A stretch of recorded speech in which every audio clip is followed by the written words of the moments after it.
दोस्तों, अगर आप भी कर रहे हैं सिविल सर्विस की तैयारी तो प्रभात एग्जाम आपके लिए लेकर आए हैं इन न्यूज़ टॉपिक्स जो आपको आपकी परीक्षा में सफल होने में सहायक सिद्ध होगी। लेकिन उससे पहले अगर आप हमारे YouTube चैनल पर पहली बार आए हैं तो हमारे चैनल को सब्सक्राइब करना ना भूलें।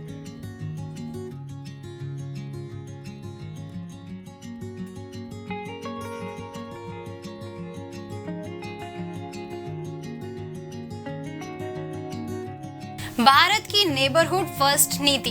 हाल ही में भारतीय विदेश मंत्री ने मालदीव के राष्ट्रपति से मुलाकात की और कहा कि भारत की नेबरहुड फर्स्ट नीति और मालदीव की इंडिया फर्स्ट नीति विशेष साझेदारी को आगे बढ़ाते हुए एक दूसरे की पूरक है। क्या है भारत की नेबरहुड नीति?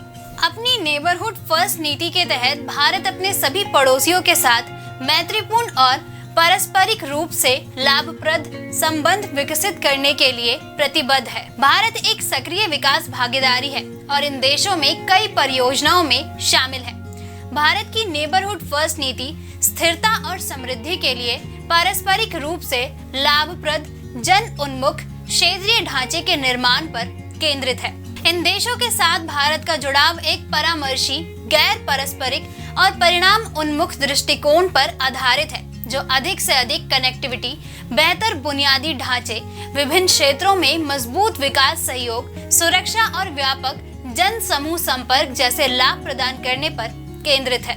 नेबरहुड फर्स्ट नीति का उद्देश्य। भारत ने दक्षिण एशियाई क्षेत्र सहयोग संघ यानी SAARC के सदस्यों के साथ समझौता ज्ञापन पर हस्ताक्षर किए हैं। ये समझौते सीमा पार संसाधनों, ऊर्जा, माल, श्रम और सूचना के मुक्त प्रवाह को सुनिश्चित करते हैं जो कनेक्टिविटी को बेहतर बनाते हैं। पड़ोसियों के साथ संबंधों में सुधार करना भारत की प्राथमिकताओं में शामिल है क्योंकि विकास के एजेंडे को साकार करने के लिए दक्षिण एशिया में शांति और सहयोग आवश्यक है। यहाँ पड़ोसी देशों के साथ संबंध स्थापित कर और वार्ताओं के माध्यम से राजनीतिक संपर्क का निर्माण करके क्षेत्रीय कूटनीति पर ध्यान केंद्रित करता है। भारत ने इस क्षेत्र में विकास के उद्देश्य से SAARC सम्मेलनों में भाग लिया तथा इसके सदस्य देशों की ढांचागत परियोजनाओं में निवेश किया है। उदाहरण के तौर पर बांग्लादेश, भूटान, भारत, नेपाल यानी BBIN मोटर वाहन समझौता, MBA जल शक्ति प्रबंधन और इंटरग्रेड कनेक्टिविटी में भारत की भागीदारी को देखा जा सकता है। यह नीति आपदा प्रतिक्रिया, संसाधन प्रबंधन, मौसम पूर्वानुमान और संचार पर सहयोग करने तथा सभी दक्षिण एशियाई नागरिकों के लिए आपदा प्रबंधन में क्षमताओं और विशेषज्ञता पर भी ध्यान केंद्रित करती है। भारत विभिन्न रक्षा अभ्यासों के आयोजनों में भाग लेकर सैन्य सहयोग के माध्यम से क्षेत्र में सुरक्षा सुनिश्चित करने पर भी ध्यान केंद्रित कर रहा है। भारत की नेबरहुड फर्स्ट पॉलिसी के सक्षम चुनौतियां। चीन का बढ़ता हुआ दबाव भारत की इस नीति में एक चुनौती है। यह सार्थक कदम उठा पाने में विफल रहा तथा बढ़ते चीनी दबाव ने देश को इस क्षेत्र में सहयोगी बनाने से रोक दिया है। समुद्री मोर्चे पर चीन हिंद प्रशांत क्षेत्र में अपना प्रभाव बढ़ा रहा है। भारत की घरेलू नीतियां मुस्लिम बहुल देश बांग्लादेश में समस्याएं पैदा कर रही है। यह दर्शाती है कि भारत की पड़ोस पहले की नीति बांग्लादेश जैसे मित्र क्षेत्रों में भी गंभीर चुनौतियों का सामना कर रही है।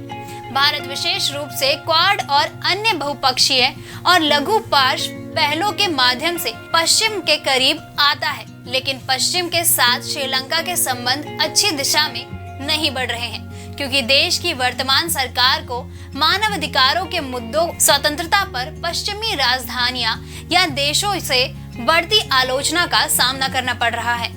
क्या है भविष्य? भारत की पड़ोस नीति गुजराल सिद्धांत पर आधारित होनी चाहिए। इससे यह सुनिश्चित होगा कि भारत के कद और ताकत को उसके पड़ोसियों के साथ उसके संबंधों की गुणवत्ता से अलग नहीं किया जा सकता है क्योंकि इससे क्षेत्रीय विकास संभव हो पाता है। भारत की क्षेत्रीय आर्थिक और विदेश नीति को एकीकृत करना एक बड़ी चुनौती बनी हुई है। इसलिए भारत को छोटे आर्थिक हितों के लिए पड़ोसियों के साथ द्विपक्षीय संबंधों से समझौता करने का विरोध करना चाहिए। दोस्तों, अगर आपको हमारा ये वीडियो पसंद आया हो तो इसे लाइक और शेयर करना ना भूलें। जल्द आपसे फिर मुलाकात होगी एक नए टॉपिक पे, एक नई वीडियो के साथ। तब तक के लिए नमस्कार।